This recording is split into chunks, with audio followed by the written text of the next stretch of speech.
20,000 of them.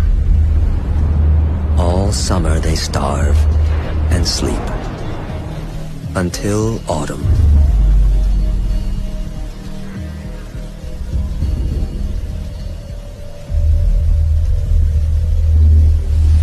For millions of songbirds migrating south from Siberia, the island is a rest stop.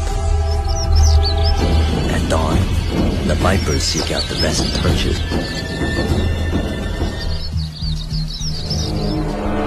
Even a lowly twig will do. 20,000 booby traps waiting for songbirds.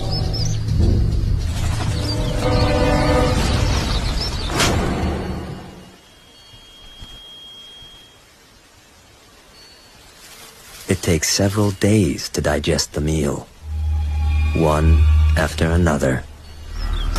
For the next 2 weeks, they follow the deadly routine, climb up at dawn, and wait for a meal to be delivered.